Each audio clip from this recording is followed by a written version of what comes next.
എന്റെ നന്മയ്ക്കായി അവൻ സമൃദ്ധി നൽകി എന്നെ വിശുദ്ധ ജനമാക്കിയെടുത്താൽ ഉയർത്തി എന്റെ ദൈവത്താൽ നിശ്ചയമനുഗ്രഹം പ്രാപിച്ചിടും ഞാൻ. എന്റെ വചനം പോലെ ഞാൻ ചെയ്യും, തന്നെ വഴി തന്നെ നടക്കും.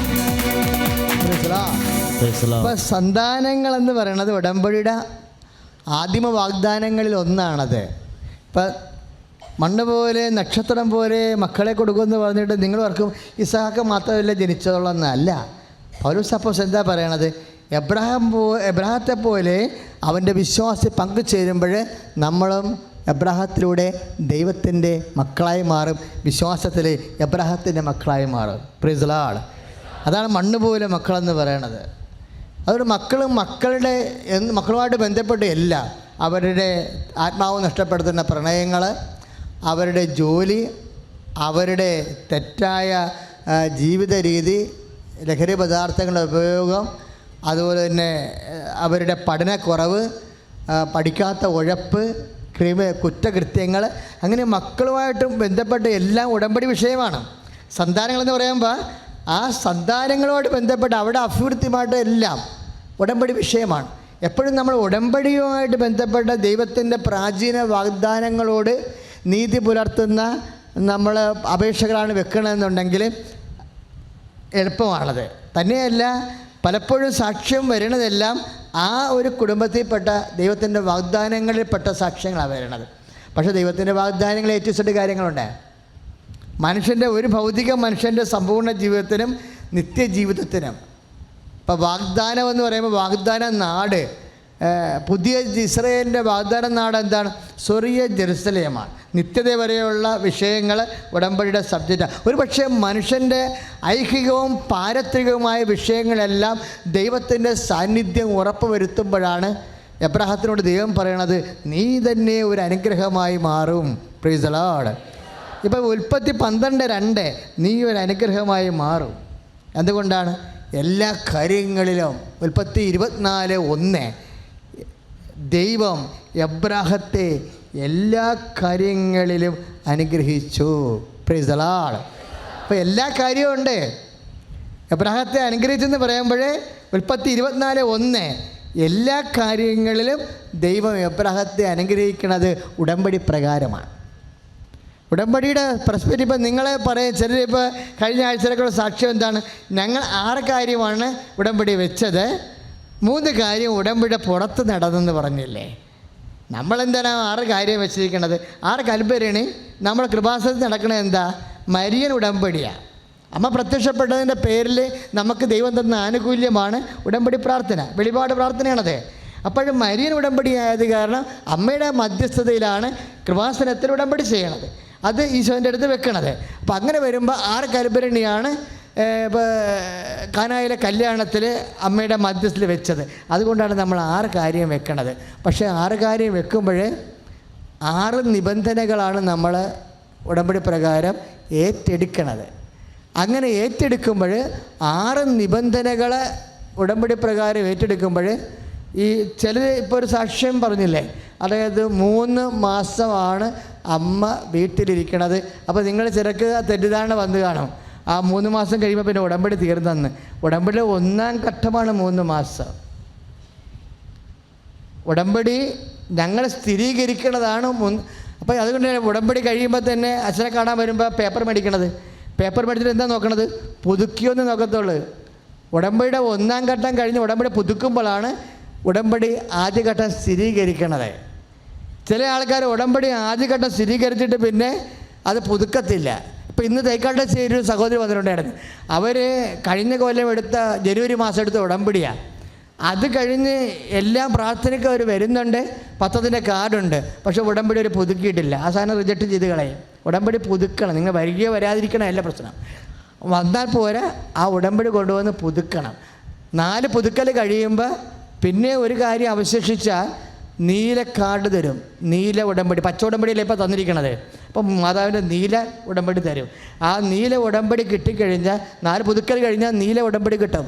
നീല ഉടമ്പടി കിട്ടിക്കഴിഞ്ഞാൽ അതിൻ്റെ അർത്ഥം അത് പക്കാ കേസാണ്, അവരെന്ത് പാതിരാത്രിക്കായാലും ആ നീല ഉടമ്പടി അച്ഛനെ കാണിച്ചാൽ അച്ഛന് എന്തെങ്കിലും സമാധാനം പറയാതെ അവരെ വിടത്തില്ല. കാര്യം എന്താണ്? അവർ വിശ്വസ്തതയാണ്. വിശ്വസ്തത എന്ന് പറയുന്നത് ഉടമ്പടിയുടെ മെയിൻ സബ്ജക്റ്റാണ്. വിശ്വാസം അടിസ്ഥാനമാണ്. വിശ്വാസം അത് കഴിഞ്ഞ് ഇപ്പോൾ ഒരു ആ കാർപ്പൻ്ററിന് കൊടുത്തിരിക്കുന്ന മെസ്സേജ് എന്താണ്? ഉടമ്പടി പുതുക്കിയപ്പോൾ കർത്താവ് പറയുന്നു, നിങ്ങൾ കൽപ്പണിക്കാരനാണെങ്കിലും നിങ്ങൾക്ക് കോൺട്രാക്റ്റ് ജോലി തരുമെന്ന് മെസ്സേജ് ഉള്ളതാണത്. അച്ഛന് കിട്ടുന്ന സന്ദേശങ്ങളെ ചാർട്ടിങ് മെസ്സേജിൽ വെക്കുമ്പോൾ അയാൾ കൺകറൻറ്റ് ചെയ്ത് സൂചിക വന്നാൽ ആണത് അത് ഉറപ്പാക്കണത്. അപ്പം അങ്ങനെ കൊടുക്കുന്നതാണ്.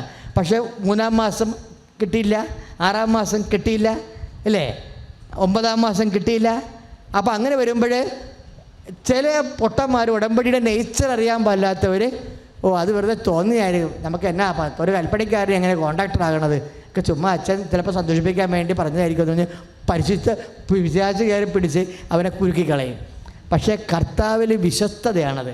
എബ്രാഹത്തിനോട് നിനക്ക് സന്തതി ഉണ്ടാകുമെന്ന് പറഞ്ഞിട്ട് 5 കൊല്ലം കഴിഞ്ഞിട്ടുണ്ടായില്ല, 10 കൊല്ലം കഴിഞ്ഞിട്ടുണ്ടായില്ല, 20 കൊല്ലം കഴിഞ്ഞിട്ടുണ്ടായില്ല. അങ്ങനെയാണ് സാറാക്ക് പറഞ്ഞിട്ട് സാറാ പറഞ്ഞ് ഹാഗറിനെ പ്രാപിക്കുക, മക്കളെ ഉണ്ടാക്കുക, അല്ലെങ്കിൽ കണ്ടവും കൊണ്ട് തിന്നുമെന്ന് പറഞ്ഞു. അങ്ങനെയാണ് എബ്രാഹാം ചേട്ടത്തിമാരെ കുഴപ്പമുണ്ടാക്കുക. ചില സമയത്ത് സാറാ ചേട്ടത്തിയാണ് കുഴപ്പമുണ്ടാക്കിയതേ. മര്യാദക്ക് കർത്താവിൻ്റെ കാലം വരെ ആ കർത്താവിനൊരു സംഭവം വെച്ചാൽ ഈ ലാഗ് ചെയ്യുമ്പോൾ ഓർക്കുക, വിശ്വസ്തതയാണ് വിഷയമെന്ന്. നമ്മൾ ഒരു വിഷയം, ഒരു വാഗ്ദാനത്തിൻ്റെ ഉത്തരം ഉടമ്പടി പ്രകാരം എബ്രാഹത്തിന് താമസിച്ചു. 25 കൊല്ലം കഴിഞ്ഞപ്പോഴാണ് സാറാ ഗർഭിണിയായത്. അപ്പോൾ അവർക്ക് 100 വയസ്സുണ്ട്. അവർക്ക് ഉടമ്പടി കൊടുക്കണ കാലത്ത് വാഗ്ദാനം കൊടുക്കുമ്പോൾ സാറാക്ക് 75 വയസ്സേ ഉള്ളൂ. പക്ഷേ ഇസഹാക്ക് ജനിക്കണ കാലത്ത് ഇസഹാക്കിനെ പ്രഗ്നൻ്റ് ആകുന്ന സമയത്ത് അവർക്ക് 100 വയസ്സുണ്ട്. അപ്പോൾ ദൈവം എന്താ ഉദ്ദേശിക്കണത്? ദൈവം കൊടുത്ത വാഗ്ദാനങ്ങളിൽ വിശ്വസിക്കുന്നുണ്ടോ? ആ വിശ്വസിക്കുന്ന വ്യക്തി ആ വിശ്വാസത്തെ സ്ഥിരമായി നിൽക്കുമ്പോഴാണ് കള്ള് ഇരിക്കുമ്പോഴെന്ത് പറ്റും? ഭിന്നാവിരിയായി മാറുന്നത്, അല്ലേ? ചിലപ്പോൾ ചാരായമായി മാറും, വീര്യം കൂടും. വിശ്വാസം ഇരിക്കുമ്പോൾ വീര്യം കൂടും. ആ വീര്യം കൂടിയ വിശ്വാസത്തിൻ്റെ പേരാണ് വിശ്വസ്തത. വീര്യം കൂടിയ വിശ്വാസം സാധാരണ അഴകുഴപ്പം വിശ്വാസമല്ല, വീര്യം കൂടിയ വിശ്വാസമാണോ നിൻ്റെ കയ്യിലുള്ളതെന്നറിയാൻ വേണ്ടിയാണ് ദൈവം ചില കാര്യങ്ങൾക്ക് ലാഗ് ചെയ്യണത്. അപ്പോൾ ഉടമ്പടി 1-ാം കൊല്ലം കഴിഞ്ഞപ്പോൾ 16 ലക്ഷത്തിൻ്റെ ഒരു പ്രോജക്റ്റ് ആ മനുഷ്യന് കിട്ടുകയാണ്. അത് സുന്ദരമായ മനുഷ്യൻ ചെയ്തു എന്നുള്ളതാണ്. എത്രയോ പേര് ചെയ്യുന്നു, എന്തുമാത്രം നഷ്ടം വരുന്നു. ഈ കെട്ടിട പണിക്കാർ, കോൺട്രാക്ടർമാർക്കെല്ലാം നഷ്ടമാണ്. എനിക്ക് അതായത് പലരും ഈ ഉടമ്പടി ചെയ്യാൻ വരുമ്പോൾ ഞാൻ ചോദിക്കുമ്പോൾ പറയണത്, എൻ്റെ അച്ഛാ കോൺട്രാക്ടറാണ്, പക്ഷേ കണ്ടവൻ്റെ കയ്യിലാണ് കാശെന്ന്. കാര്യം എല്ലാവരും കെട്ടിടം പണിയിക്കുന്നുണ്ട്, വലിയ ആഘോഷമായിട്ടൊക്കെ പണിയിക്കും. പക്ഷേ താക്കോല് നമ്മൾ കൊടുക്കുമ്പോൾ മിക്കവാറും ഒരു 20 ലക്ഷം രൂപ യവൻ നമുക്ക് തരാനുണ്ടാവും, അതിൽ 10 ലക്ഷം തരാനുണ്ടാവും. അങ്ങനെ നഷ്ടം വരണത്. നമ്മൾ ബ്ലേഡിന് കാശെടുത്ത് പണിത് കൊടുക്കും, പലിശ നമ്മൾ കൊടുക്കേണ്ടി വരും, കാശ് അവൻ്റെ കയ്യിരിക്കും. പക്ഷേ ഇത് ആ പാവപ്പെട്ടൊരു ന്യായ പൈസ ഇല്ലാതെ ആ കാശ് കിട്ടുകയും ചെയ്ത് അത് അവന് ഉപകരിക്കുകയും ചെയ്യാം. ദൈവം തരുമ്പോൾ ദൈവം അത് കൃത്യമായിട്ട് വാങ്ങിച്ചു തന്ന് നിൻ്റെ സമ്പൽ സമൃദ്ധി ദൈവത്തിൻ്റെ ഒരു വിഷയമാണ്. നിൻ്റെ സമ്പൽ സമൃദ്ധിയെ ദൈവത്തിൻ്റെ ഒരു വിഷയമാണ്. നീ സമാധാനത്തിലും സന്തോഷത്തിലും ജീവിക്കണം ദൈവം ആഗ്രഹിക്കുന്നുണ്ട്. അതുകൊണ്ടാണ് കർത്താവ് പറയണില്ലേ, കർത്താവിൻ്റെ വചനങ്ങളൊക്കെ കേട്ട് കഴിയുമ്പോൾ കർത്താവ് പറയും, ഇതുങ്ങളെ ഇങ്ങനെ വെറും കൈയോടെ പറഞ്ഞു വിട്ടാൽ വഴി വെച്ച് താഴ്ന്നു വീണാൽ എന്ത് ചെയ്യും? ഭയങ്കര ബൈബിളിലെ ഏറ്റവും ഹൃദയസ്പർശിയ ഒരു വാക്കാണ്. കർത്താവിൻ്റെ വചനം കേട്ട് കഴിയുമ്പോൾ കർത്താവ് ശിഷ്യന്മാരോട് പറയും, ഞാൻ ഇതുങ്ങളെ വെറും കൈയോടെ പറഞ്ഞു വിട്ടാൽ ഇതുങ്ങൾ വഴിയിൽ തളർന്നു വീഴും. അയ്യോ, അത് ഈശോ മാത്രം പറയുന്ന, അതാണ് ഈശോൻ്റെ മനസ്സ്. മർക്കോസിൻ്റെ സുവിശേഷത്തിൽ 8-ാം അധ്യായം 3-ാം വാക്യമാണ്, ഞാൻ അവരെ ഒന്ന് പറഞ്ഞ് വെറും കൈയോടെ പറഞ്ഞു വിട്ടാൽ അവർ വഴിയിൽ തളർന്നു വീഴും. എൻ്റെ ദൈവ പൈതലേ, നീ ഞാനും ജീവിത വഴി തളർന്നു വീഴാൻ നിന്റെ ദൈവം ഇഷ്ടപ്പെടുന്നില്ല. കൈ അടിച്ച് കർത്താവ് hallelujah hallelujah hallelujah hallelujah hallelujah hallelujah. കരങ്ങൾ ഉയർത്തിക്കൊണ്ട് സ്തുതിക്കട്ടെ. ഹല്ലേലൂയ. കർത്താവേ, ഞങ്ങളുടെ ജീവിത ഘട്ടങ്ങളില്, വിഷമസന്ധികളില്, ജീവിതത്തിന്റെ പ്രതിസന്ധികളില് കർത്താവേ, ഞങ്ങളെ തളർന്നു വിടാതെ മുന്നേറ്റു പോകാൻ ശക്തി വരണമേ എന്ന് പ്രാർത്ഥിക്കുന്നു. ഈശോ മിശിഹായ്ക്ക് സ്തുതിയായിരിക്കട്ടെ. പരിശുദ്ധ അമ്മയ്ക്കും ഈശോയ്ക്കും 1000 നന്ദി പറഞ്ഞുകൊണ്ട് ഞാൻ എൻ്റെ സാക്ഷി ആരംഭിക്കട്ടെ. എൻ്റെ പേര് ദീപ എലിസബത്ത് ജോൺ. ഞാൻ ജർമ്മനിയിൽ നിന്നാണ് വരുന്നത്. എൻ്റെ കുടുംബത്തിൻ്റെയും ഉടമ്പടി നിയോഗങ്ങളുടെ മേൽ മാതാവ് ചെയ്തെന്ന വലിയ അനുഗ്രഹങ്ങളെപ്പറ്റി സാക്ഷ്യപ്പെടുത്താൻ എൻ്റെ കൂടെയുള്ളത് എൻ്റെ അനിയത്തിയാണ് ദീപ്തിയുടെ ഹസ്ബൻഡ് ജോസ്. ഞാൻ 2020 മെയ് മാസത്തിലാണ് ആദ്യം ഓൺലൈൻ ഉടമ്പടി എടുക്കുന്നത്. ആദ്യത്തെ നിയോഗത്തിൽ ഒരെണ്ണമായിരുന്നു എൻ്റെ അനിയത്തിയുടെ കല്യാണക്കാര്യം. എൻ്റെ കല്യാണം 2016 കഴിഞ്ഞതാണ്. ആ സമയം തൊട്ട് ഞങ്ങൾ അവൾക്ക് വേണ്ടി കല്യാണം ആലോചിക്കുന്നുണ്ടായിരുന്നു, പക്ഷെ ഒന്നും ശരിയാവുന്നുണ്ടായിരുന്നില്ല. അങ്ങനെ 2020 ഓൺലൈൻ ഉടമ്പടി, അതായത് ആ സമയത്ത് എനിക്ക് കോവിഡ് മൂലം വരാൻ സാധിച്ചിരുന്നില്ല. 2022 ഡിസംബറിലാണ് ഞാൻ ഇവിടെ വന്ന് തീർത്ഥാടന ഉടമ്പടി എടുക്കുന്നത്. അപ്പോൾ ആ ഉടമ്പടി, ഓൺലൈൻ ഉടമ്പടി ഞാൻ എന്നെക്കൊണ്ട് പറ്റാവുന്ന വിധത്തിൽ പാലിച്ചു പോന്നിരുന്നു. 2022 ഞങ്ങൾക്കൊരു ആലോചന വന്നിരുന്നു, പക്ഷേ അത് മുന്നോട്ട് പോകുമെന്ന് ഞങ്ങൾ വിചാരിച്ചു, പക്ഷേ അത് മുന്നോട്ട് പോയില്ല. അതിനെപ്പറ്റി ഞങ്ങൾക്ക് കുറച്ച് വിഷമം ഉണ്ടായി. ആ സമയത്ത് എനിക്ക് ഓർമ്മയുണ്ട്, ആ ദിവസം ഞാൻ ഉറക്കമില്ലാതെ ഞാൻ പ്രാർത്ഥിച്ചുകൊണ്ടിരിക്കുകയായിരുന്നു എൻ്റെ വീട്ടിൽ. കാരണം എൻ്റെ വീട്ടിലെ അവസ്ഥ എന്ന് പറഞ്ഞാൽ അപ്പച്ചനും അനിയത്തിയും മാത്രമേ ഉള്ളൂ, എൻ്റെ അമ്മ ഇല്ല. അപ്പോൾ പരിശുദ്ധ അമ്മയുടെ മാധ്യസ്ഥം ഞാൻ ശക്തമായി തേടി പ്രാർത്ഥിച്ചു. കാരണം കാനായിലെ കല്യാണ വിരുന്നിൻ്റെ അമ്മ ഇടപെട്ട കാര്യം നമുക്ക് എല്ലാവർക്കും അറിയാം. അന്ന് പ്രാർത്ഥിച്ചുകൊണ്ടിരിക്കുമ്പോൾ ശരിക്കും ഞങ്ങൾക്കറിയില്ല അത് ദൈവത്തിൻ്റെ നിശ്ചയമാണോ, ഇത് ഞങ്ങൾക്ക് മുന്നോട്ട് പോകണോ വേണ്ടയോ എന്തൊരു തീരുമാനം എടുക്കണം ഞങ്ങൾക്കറിയില്ല. അപ്പോൾ അതിനൊരു വെളിപ്പെടുത്തലിന് വേണ്ടി ഞങ്ങൾ പ്രാർത്ഥിച്ചുകൊണ്ടിരിക്കുമ്പോൾ വെളുപ്പിന് ഒരു 5 മണി സമയത്ത് ഞാൻ ഇവിടുത്തെ സാക്ഷ്യം കേട്ട് പ്രാർത്ഥിക്കുകയായിരുന്നു. അപ്പോൾ ഞാൻ താഴെ ഇരിക്കുകയാണ്. എൻ്റെ പ്രാർത്ഥിക്കുന്ന ഒരു ടേബിളുണ്ട്. ആ ടേബിളിൻ്റെ സൈഡിലായിട്ട് ആദ്യം ഞാൻ അമ്മയുടെ ഒരു ഛായാചിത്രം പോലെ കണ്ടു. അപ്പോൾ ആദ്യം ഞാൻ ഓർത്തു എനിക്ക് തോന്നിയതാണെന്ന്. പക്ഷേ പിന്നെ എനിക്ക് മനസ്സിലല്ല, എൻ്റെ തോന്നലല്ല, അത് അമ്മ തന്നെ വന്നതാണ്, ഞങ്ങളെ ധൈര്യപ്പെടുത്താൻ വന്നതാണെന്ന്. അങ്ങനെ അത് ഞങ്ങൾ മുന്നോട്ട് പോകണ്ടെന്നുള്ള തീരുമാനത്തിലെത്തി. അതിൻ്റെ അടുത്ത ദിവസങ്ങൾ, അതൊരു ഞായറാഴ്ചയായിരുന്നു. അതിൻ്റെ അടുത്ത ദിവസം ചൊവ്വാഴ്ച ധ്യാനത്തിൻ്റെ സമയത്ത് ഈ ഒരു വിഷയം പ്രത്യേകമായിട്ട് ഞാൻ പ്രാർത്ഥിച്ചു. അപ്പോൾ ധ്യാനത്തിന് കയറുന്ന ആ ഒരു സമയത്ത് എൻ്റെ ചെവിയിൽ ആരോ പറയുകയാണ്, ഇന്ന് നീ ഒരു കാര്യം കേൾക്കും എന്ന് ഇങ്ങനെ തോന്നി. ഇങ്ങനെ ആരോ പറയുന്നത് പോലെ എനിക്ക് കേൾക്കാം. അന്ന് ധ്യാന സമയത്ത് അച്ഛൻ പറഞ്ഞു, നിങ്ങളിൽ കുറച്ച് പേർക്ക് പേഴ്സണൽ റിലേഷൻസ് കിട്ടിയിട്ടുണ്ടാകും, നിങ്ങൾ സമർപ്പിച്ച് പ്രാർത്ഥിക്കുക. ധ്യാനം കഴിഞ്ഞ ഉടനെ എൻ്റെ ആൻറ്റി എന്നെ വിളിച്ചിട്ട് പറഞ്ഞു, നമുക്ക് കുടുംബമായിട്ട് അഖണ്ഡ ജപമാല ചൊല്ലി പ്രാർത്ഥിക്കാമെന്ന്. അങ്ങനെ ഞാനും എൻ്റെ വീട്ടിലുള്ളവരും എൻ്റെ റിലേറ്റീവ്സൊക്കെ ചേർന്ന് 1 മാസം ഞങ്ങൾ അഖണ്ഡ ജപമാല ചൊല്ലി പ്രാർത്ഥിച്ചു. അത് കഴിഞ്ഞ് ഞങ്ങൾ ഉടമ്പടിയിൽ തന്നെ തുടർന്ന് പോന്നു. ഉടമ്പടി ധ്യാനങ്ങളും എല്ലാം കൂടി ഉടമ്പടിയുടെ കാര്യങ്ങളൊക്കെ പാലിച്ചു പോന്നു. അങ്ങനെ പോരുന്ന സമയത്തും ഞങ്ങൾക്ക് മുന്നോട്ടൊരു കച്ചിത്തുരുമ്പൊന്നും എവിടെയും ഇല്ലായിരുന്നു, ഒരു കാര്യങ്ങളും ശരിയായി വരുന്നില്ലായിരുന്നു. അപ്പോൾ ഞാൻ അമ്മയോട് എപ്പോഴും ചോദിക്കും, അമ്മേ ഇവൾക്ക് വേണ്ടിയുള്ള ആളെ അമ്മ എവിടെയാണ് ഒരുക്കി വെച്ചിരിക്കുന്നത്, അമ്മ ഞങ്ങൾക്ക് കാണിച്ചു തരണേന്ന്. അപ്പോൾ വചനത്തിലൂടെ അമ്മ ഞങ്ങളെ ശക്തിപ്പെടുത്തിക്കൊണ്ടിരുന്നു. അങ്ങനെ ഒരിക്കലും അമ്മ ഒരു വചനം അമ്മ എനിക്ക് കാണിച്ചു തന്നു, സമയമാകുമ്പോൾ നിങ്ങൾക്ക് മനസ്സിലാകും, അങ്ങനെ ഒരു വചനം കാണിച്ചു തന്നു. അങ്ങനെ 2023 ആയപ്പോൾ ഞങ്ങൾ കുടുംബമായിട്ട് എല്ലാ ദിവസവും പ്രത്യേകമായിട്ട് ജപമാല ചൊല്ലി പ്രാർത്ഥിക്കാൻ തുടങ്ങി, വെളുപ്പിന്. അങ്ങനെ തുടങ്ങി. 2024 ഞാൻ വന്ന ഉടമ്പടി പുതുക്കി. ആ ഉടമ്പടി പുതുക്കിയതൊരു ഡിസംബർ മാസമാണ്. ആ ഉടമ്പടി പുതുക്കി 90 തികയുന്നതിന് മുൻപേ ആണ് ജോസിൻ്റെ പ്രപ്പോസൽ നമുക്ക് വരുന്നത്. അതിലൊരു വലിയൊരു ഇടപെടൽ, ഇത് സ്വർഗത്തിൻ്റെ ഇഷ്ടമാണെന്ന് നമുക്ക് അമ്മ വെളിപ്പെടുത്തി തന്നായിരുന്നു. ഇവർ വരുന്നതിന് തലേ ദിവസം ഞാൻ ഇടവ പള്ളിയിൽ ഞാൻ കുർബാനയ്ക്കായിട്ട് ഇരിക്കുമ്പോൾ ഞങ്ങളുടെ പള്ളിയിലെ സക്രാരി നടുക്കല്ല, സൈഡിലാണ്. അപ്പോൾ ആ സക്രാരിയുടെ ഫ്രണ്ടിൽ ഇങ്ങനെ ഞാൻ കാണുകയാണ്, എനിക്കത് എങ്ങനെ പറയണമെന്ന് അറിഞ്ഞൂടാ, ഒരു വധുവും വരനും കൂടി, അതായത് ക്രിസ്ത്യൻ ബ്രൈഡും ഗ്രൂമും ഒരു വെള്ള സാരിയും സ്യൂട്ടൊക്കെ ഇട്ടിട്ട് നടന്ന് കയറുന്ന, മുഖമൊന്നും ഞാൻ കണ്ടില്ല, പക്ഷേ ഇങ്ങനെ നടന്ന് കയറുന്ന ഒരു ഇതാണ് ഞാൻ കണ്ടത്. പക്ഷെ അന്ന് പക്ഷേ ഇവർ അതിനെപ്പറ്റിയൊന്നും എനിക്കറിയില്ല. അത് കഴിഞ്ഞ് ഈ പ്രപ്പോസൽ നമ്മൾ മുന്നോട്ട് പോകാനായിട്ട് തീരുമാനമായപ്പോൾ ഞാൻ അമ്മയോട് ചോദിച്ചു, അമ്മ ഞങ്ങൾക്കൊരു അടയാളം തരണം, അമ്മ ഇത് സ്ഥിരീകരിച്ച് തരണം, ഇത് അമ്മ കൊണ്ടുതന്ന ആളാണെന്ന് ഞങ്ങൾക്ക് മനസ്സിലാക്കി തരണം എന്ന്. അപ്പോൾ അമ്മ ഞങ്ങൾക്കൊരു വചനഭാഗം തന്നു. അതായത് സാമുവേലിൻ്റെ പുസ്തകത്തിൽ 9-ാം അധ്യായത്തിൽ സാവൂൾ വരുമ്പോൾ സാമുവേലിന് കർത്താവ് വെളിപ്പെടുത്തി കൊടുക്കും. അപ്പോൾ തലേ ദിവസം വന്ന ആളാണ്, ഇവനെയാണ് അഭിഷേകം ചെയ്യേണ്ടതെന്നുള്ള ആ ഒരു വചനഭാഗം ഞങ്ങൾക്ക് തന്ന്, ഇതാണ് സ്വർഗത്തിൻ്റെ ഇഷ്ടം, ഇതാണ് ദൈവം അനാദികാലം മുതലേ അവൾക്കായിട്ട് നിശ്ചയിച്ചിരുന്ന തുണ എന്ന് ഞങ്ങൾക്ക് വെളിപ്പെടുത്തി തന്നു. അങ്ങനെ ഒക്ടോബർ 20-ാം തീയതി മനസ്സമ്മതവും നവംബർ 1-ാം തീയതി കല്യാണം കഴിഞ്ഞു. എല്ലാവരും പ്രായം കടന്നു പോകും തോറും 50 കൊല്ലമായിട്ട് ഞങ്ങൾ അന്വേഷിക്കുകയാണ്. പ്രായം കടന്നു തോറും ഓരോരുത്തരും ഞങ്ങളോട് പറയുമായിരുന്നു, നിങ്ങൾ അങ്ങനെ കാത്തലിക്കായിട്ട് നോക്കണ്ട, നിങ്ങൾ പുറത്ത് നോക്ക്, എന്തിനാ ഇത്രയും കണ്ടീഷൻസൊക്കെ വെക്കുന്നത്. പക്ഷേ എൻ്റെ വലിയൊരു ആഗ്രഹമായിരുന്നു അവളൊരു കത്തോലിക്ക കുടുംബത്തിൽ പോകണം എന്ന്. അതുപോലെ ദൈവം നല്ലൊരു കുടുംബത്തിലേക്കാണ് എൻ്റെ അനിയത്തി അയച്ചത്. അതിന് അമ്മയ്ക്കും ഈശോയ്ക്കും 1000 നന്ദി പറയുന്നു. ഇതാണ് ആദ്യത്തെ എൻ്റെ ഉടമ്പടി സാക്ഷ്യം. രണ്ടാമത്തെ സാക്ഷ്യം എൻ്റെ കുഞ്ഞിന് കിട്ടിയ രോഗസൗഖ്യമാണ്.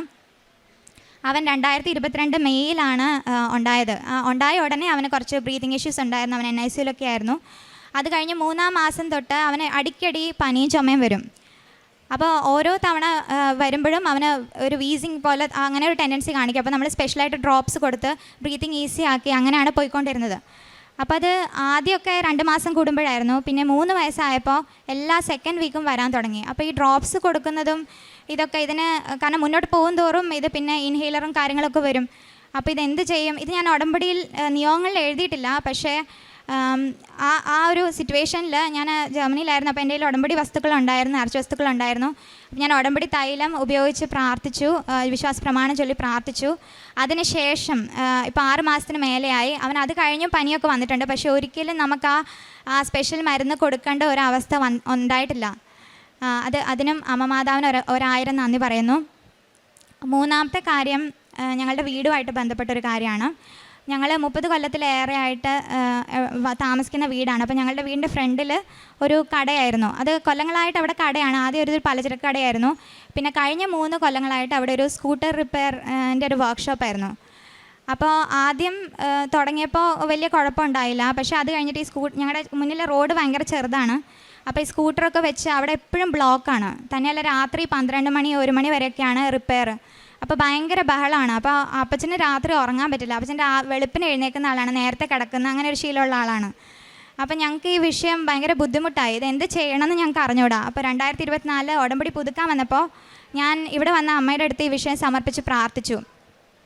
അതിനെ തുടർന്ന് സെബസ്ത്യാനോസ് പുണ്യാളൻ്റെ പെരുന്നാളിനോടനുബന്ധിച്ച് ആ ദിവസങ്ങളിൽ ഡെയിലി ബ്രെഡിൽ ഒരു ദിവസം അച്ഛൻ പറഞ്ഞു, ഇന്ന് പുണ്യാളുടെ പെരുന്നാളാണ്. അപ്പോൾ നിങ്ങൾക്ക് സ്ഥല സംബന്ധമായ എന്തെങ്കിലും വിഷയങ്ങളുണ്ടെങ്കിൽ നിങ്ങൾ സമർപ്പിച്ച് പ്രാർത്ഥിച്ചു കൊള്ളുക, ഈശോ ദൈവം ഇടപെടും എന്ന് പറഞ്ഞു. അപ്പോൾ ഈ വിഷയം ഞാൻ സമർപ്പിച്ച് പ്രാർത്ഥിച്ചു. അന്ന് വൈകിട്ട് എനിക്കൊന്ന് 5:30 ആയപ്പം ഈ സ്ഥലത്തിൻ്റെ ഉടമ എൻ്റെ അപ്പച്ചനെ വിളിച്ചു. ഇങ്ങനെ ഈ സ്ഥലം കൊടുക്കാൻ പോവുകയാണെന്ന് പറഞ്ഞു. അങ്ങനെ ഞങ്ങൾക്ക് ആ സ്ഥലം വാങ്ങാനായിട്ട് സാധിച്ചു. അപ്പോൾ ഇതിനു മുൻപ് ഈ ഒരു വിഷയം ഞങ്ങൾക്ക് വളരെ വിഷമം ഉണ്ടാക്കുന്നതായതുകൊണ്ട് എന്ത് ചെയ്യണമെന്ന് അറിയാത്തൊരവസ്ഥയിൽ ഉടമ്പടി നേർച്ച വസ്തു പ്രത്യേകമായിട്ട് ആയ ഉപ്പ് അവിടെ ഇട്ട് വിശ്വാസ പ്രമാണം ചൊല്ലി പ്രാർത്ഥിച്ചിരുന്നു. അതിൻ്റെ ഫലമായിട്ട് ഞങ്ങൾക്ക് ആ ഒരു പ്രശ്നത്തിൽ നിന്ന് അമ്മ ഒരു സൊല്യൂഷൻ തന്നു. ആർക്കും ബുദ്ധിമുട്ടുണ്ടാകാതെ ഇപ്പം ഞങ്ങളുടെ ആ ഏരിയയിൽ വളരെ സമാധാനപരമായിട്ട് പോകുന്നു. കാരുണ്യ പ്രവർത്തികൾ ഞാൻ യൂറോപ്പിലാണ്. അപ്പോൾ കുട്ടികൾക്ക് വേണ്ടിയിട്ടുള്ള കാറ്റഗിസം ശുശ്രൂഷകളിലൊക്കെ ഞാൻ സപ്പോർട്ട് ചെയ്യാറുണ്ട്. പിന്നെ രോഗികളെ സഹായിക്കാറുണ്ട്, ഫൈനാൻഷ്യലി സപ്പോർട്ട് ചെയ്യാറുണ്ട്. ആത്മീയമായിട്ട് എനിക്ക് തോന്നുന്നു എനിക്ക് തിരിച്ചെൻ്റെ ആദ്യ കുർബാന ആ സമയത്തെ ആ ഒരു ചൈതന്യത്തിലേക്ക് വരാനായിട്ട് സാധിച്ചത് ഉടമ്പടി മൂലമാണ്. ആടിക്കടിയുള്ള കുമ്പസാരം, കൂദാശകളിലെ പങ്കെടുപ്പ്. ഞാൻ ആദ്യമൊക്കെ എനിക്ക് ബുദ്ധിമുട്ടായിരുന്നു ദിവസേന ദിവ്യബലിക്ക് പോകുന്നത്. പക്ഷേ ഇപ്പോൾ എനിക്ക് അവിടുത്തെ അച്ഛന്മാരൊക്കെ സപ്പോർട്ട് ചെയ്യാറുണ്ട് ദിവ്യബലിക്ക് പോകാനും. അവിടെ എന്തെങ്കിലുമൊക്കെ ഉണ്ടെങ്കിൽ അച്ഛൻ പറഞ്ഞ് അങ്ങനെയൊക്കെ എനിക്ക് ദിവ്യബലി മുടങ്ങാതെ ഞാൻ ശ്രദ്ധിക്കുന്നുണ്ട്. ഈശോയ്ക്കും അമ്മയ്ക്കും 1000 നന്ദി. ഈ വിശുദ്ധ അൾത്താരയിൽ വന്ന് സാക്ഷ്യം പറയാൻ അവസരം തന്ന തിരുകുമാരനും ദൈവമാതാവിനും 1 കോടി നന്ദി. എൻ്റെ പേര് ദിവ്യ, ഞാൻ കൊല്ലത്ത് നിന്ന് വരുന്നു. ഞാൻ ആദ്യത്തെ സാക്ഷ്യം, ഇതെൻ്റെ മകൻ അദർവ്. എൻ്റെ മോന് 1000-ൽ ഒരാൾക്ക് വരുന്ന മൊഗാടെന്ന് പറയുന്ന ഒരു രോഗം 2023 ഒക്ടോബറിൽ ബാധിച്ചിട്ടുണ്ടായിരുന്നു. അതിൽ നിന്ന് വരുന്ന ബുദ്ധിമുട്ടെന്ന് പറഞ്ഞാൽ എൻ്റെ കുഞ്ഞിന് നടക്കാൻ ബുദ്ധിമുട്ടുണ്ടായിരുന്നു, കണ്ണിൻ്റെ കാഴ്ചയ്ക്കും ബുദ്ധിമുട്ടുണ്ടായിരുന്നു.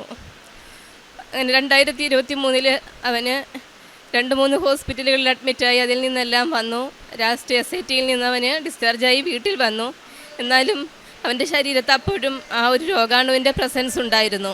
അത് കഴിഞ്ഞ് ഞാൻ ഡിസ്ചാർജ് ചെയ്ത് വീട്ടിൽ വന്നു കഴിഞ്ഞിട്ട് എൻ്റെ കൂടെ വർക്ക് ചെയ്യുന്ന, ഞാനൊരു നേഴ്സാണ്, ഞാനൊരു ഫീൽഡ് സ്റ്റാഫാണ്. അപ്പോൾ എൻ്റെ കൂടെ വർക്ക് ചെയ്യുന്ന ഒരു സിസ്റ്ററാണ് കൃപാസനത്തിലെ എനിക്ക് ഇവിടുത്തെ ലോക്കറ്റ് കൊണ്ട് തന്നിട്ട് പറഞ്ഞു, മോന് വേണ്ടിയിട്ട് പ്രാർത്ഥിക്കുക, ഇത് വെച്ച് മോളെന്നും പ്രാർത്ഥിച്ചാൽ മതിയെന്ന് പറഞ്ഞു. അങ്ങനെ അതിനുശേഷം ഞാനൊരു മാർച്ച് ഏപ്രിലൊക്കെ ആയപ്പം ഇതുവഴി പോയ സമയത്ത് ഞാനിവിടെ ഈ പേര് കണ്ടിട്ടാണ് ഞാനിവിടെ ഒന്ന് ജസ്റ്റ് ഒന്ന് കയറി പ്രാർത്ഥിച്ചു. അത് കഴിഞ്ഞിട്ട് ഞാൻ 2024 മെയ് 1-ാം തീയതിയാണ് ഞാനിവിടെ ആദ്യമായി വന്ന് ഉടമ്പടി എടുക്കുന്നത്. ഉടമ്പടി എടുത്തു. എൻ്റെ മകന് വേണ്ടിയിട്ടും പ്രാർത്ഥിച്ചു. അങ്ങനെ ഞാൻ അന്ന് തൊട്ടേ ഇവിടുന്ന് തന്ന വിശുദ്ധ തൈലവും തേനും ഉപ്പും എല്ലാം എൻ്റെ കുഞ്ഞിന് കൊടുക്കുന്നുണ്ടായിരുന്നു. എല്ലാ 2 മാസം 3 മാസം കൂടിയിരിക്കുമ്പം എൻ്റെ കുഞ്ഞിനെ ചെക്കപ്പിന് കൊണ്ടുപോകും, ടെസ്റ്റുകൾ ചെയ്യും. പക്ഷേ അപ്പോഴും പോസിറ്റീവായിരുന്നു. അപ്പോൾ ഇതിനിടയ്ക്ക് ഇങ്ങനെയുള്ള സാക്ഷ്യങ്ങൾ കേൾക്കും, അതൊക്കെ ഷെയർ ചെയ്യും, രാവിലത്തെ പ്രാർത്ഥന ചെല്ലും. ഇതൊക്കെ ആയിട്ടും പിന്നെയും എൻ്റെ കുഞ്ഞിന് ബുദ്ധിമുട്ട് ഇങ്ങനെ നിൽക്കുമ്പോൾ ഞാൻ പറയും, എൻ്റെ മാതാവേ ഇനി എന്നെ പരീക്ഷിക്കല്ലേ. ഓരോ ഉടമ്പടി വന്ന് പുതുക്കുമ്പോഴും, ഇപ്പം 4ാമത്തെ ഉടമ്പടിയിലാണ് ഞാൻ, ഓരോ ഉടമ്പടി വന്ന് പുതുക്കുമ്പോഴും ഞാൻ പറയും, എൻ്റെ മാതാവേ ഇനി എന്നെ പരീക്ഷിക്കല്ലേ. എൻ്റെ കുഞ്ഞിനെ ഓർത്ത് മാത്രം ഞാൻ ഒത്തിരി ബുദ്ധിമുട്ടുന്നുണ്ട്, അതോർത്ത് മാത്രമാണ് ഞാൻ വിഷമിക്കുന്നത്.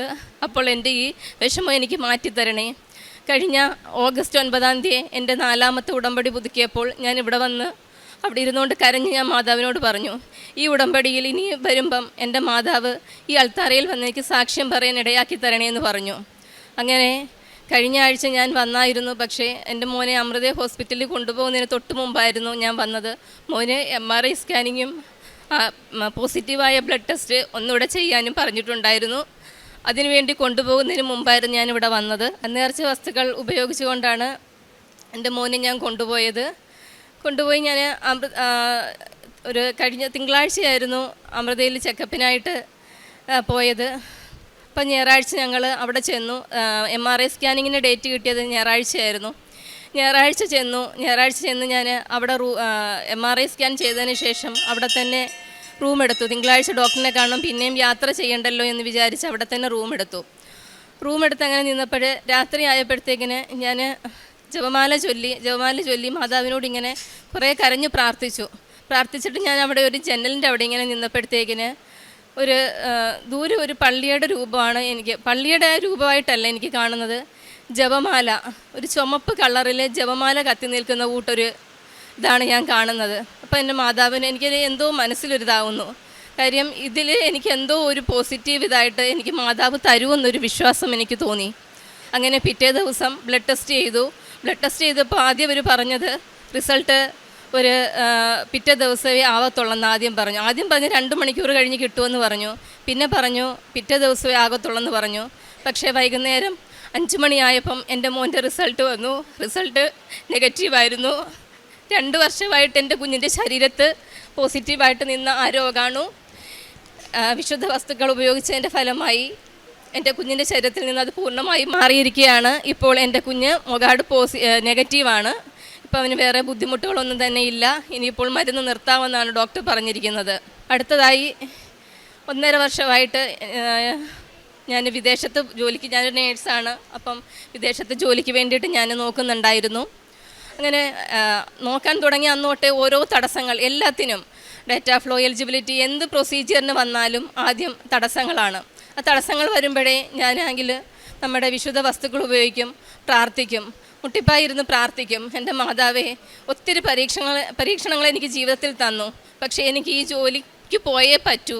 കാര്യം സാമ്പത്തികമായിട്ടും എല്ലാ രീതിയിലും ഞാൻ ഒത്തിരി തകർന്നു നിൽക്കുകയാണ്. അപ്പോൾ എനിക്ക് ഈ ജോലി കിട്ടിയേ പറ്റത്തുള്ളൂ. എനിക്കതിന് മാതാവ് അവസരം ഉണ്ടാക്കി തരണം. അവിടുന്ന് തിരുകുമാരനോട് മാധ്യസ്ഥം വഹിക്കണം. ഇത് മാത്രമാണ് എപ്പോഴും പറയുന്നത്. അങ്ങനെ എന്തായാലും ഓരോ തടസ്സങ്ങളും ഇങ്ങനെ തടസ്സങ്ങളെല്ലാം വരുമ്പോഴും പ്രാർത്ഥിക്കുക. എല്ലാ ഓരോ പ്രൊസീജിയറിന് പോകുമ്പോഴായാലും ഉപ്പ് കൊണ്ടുപോകും. പിന്നെ ഉടമ്പടി തൈലം, ഇതെല്ലാം ഉപയോഗിച്ചിട്ടാണ് ഞാൻ എല്ലാ പ്രൊസീജിയറുകളും ചെയ്യാനുള്ളത്. അപ്പോൾ അങ്ങനെ എനിക്കിപ്പം കഴിഞ്ഞ ആഴ്ച ടിക്കറ്റും വിസയും വന്നു. ഞാൻ ഞായറാഴ്ച സൗദിയിലേക്ക് പോവുകയാണ്.